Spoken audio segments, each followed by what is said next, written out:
आज लोकसभा में प्रश्नकाल को विपक्ष के द्वारा चलने नहीं दिया गया। समूचा विपक्ष और विशेषकर कांग्रेस पार्टी के इस प्रयास की मैं घोर निंदा करता हूं।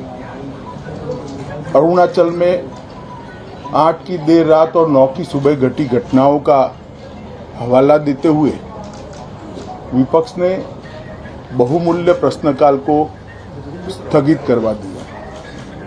इसका कोई औचित्य इसलिए नहीं था कि पार्लियामेंट्री अफेयर्स मिनिस्टर ने स्पष्टता से कह दिया था कि 12 बजे इस देश के रक्षा मंत्री श्री राजनाथ सिंह जी इस विषय पर सदन के सामने अपना बयान रखेंगे। जब बयान रखने की बात कर ही दी तो इसका कोई औचित्य नहीं था। मुझे भी थोड़ा आश्चर्य लगा। फिर मैंने प्रश्नकाल के सूची को देखा तो 5 नंबर का प्रश्न देखकर मैं इनकी चिंता समझ गया। 5 नंबर के प्रश्न है राजीव गांधी फाउंडेशन के FCRA रजिस्ट्रेशन को रद्द करने के बारे में। अब उन्हीं के कांग्रेस के ही सदस्य के द्वारा ये प्रश्न पूछा गया और जवाब में बहुत स्पष्ट था।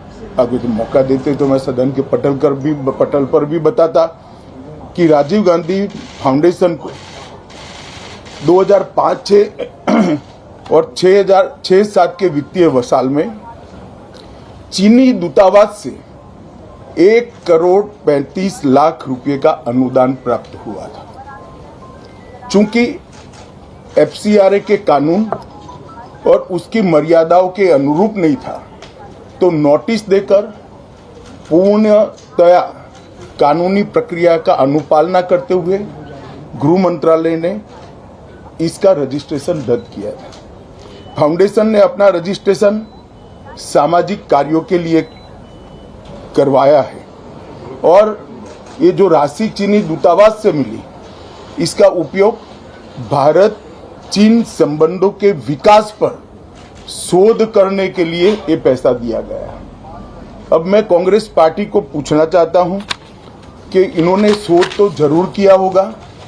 क्या उनकी शोध में 1962 में जो हजारों हेक्टेयर भूमि भारत की चीन ने हड़प ली वो शामिल था क्या? और शोध इस पर किया तो रिपोर्ट क्या आई है? नेहरू जी के प्रेम के कारण सुरक्षा परिषद में भारत की स्थायी सदस्यता बलि चढ़ गई। इस विषय को उन्होंने शोध का विषय बनाया था क्या? और अगर बनाया था तो इसका नतीजा क्या हुआ? जिस वक्त गलवान के अंदर हमारे सेना के वीर जवान चीनियों से भिड़ रहे थे उस वक्त चीनी दूतावास के अधिकारियों को कौन रात्रि भोज दे रहा था? वो उनकी शोध का विषय था क्या? अगर था तो उसका नतीजा क्या हुआ? जब उनकी सरकार थी तो 2006 में भारत में चीन के दूतावास ने पूरे अरुणाचल और पूरे नेफा पर दावा कर दिया। वो उनकी शोध का विषय था क्या? अगर शोध हुई तो उसका नतीजा क्या हुआ? 25 मई 2007 को चीन ने कांग्रेस के ही मुख्यमंत्री दोरजी खंडू को वीजा देने से इनकार कर दिया क्योंकि ये तो हमारा ही हिस्सा है अरुणाचल। ये भी शोध किया गया क्या? 13 अक्टूबर 2009 को मनमोहन सिंह की अरुणाचल यात्रा पर चीन ने आपत्ति जताई, वो आपने जांच किया है क्या? और 2010 में चीन ने जम्मू कश्मीर के लोगों को स्टेपल वीजा जारी करने की प्रथा शुरू की, ये भी क्या आपका शोध का विषय था? 2011 में कांग्रेस सरकार ने चीन की धमकी के बाद हमारे रोड और वाइटल बॉर्डर इंफ्रास्ट्रक्चर्स का निर्माण डैम चौक में रोक दिया। ये क्यों रोका गया? इसकी भी शोध की है।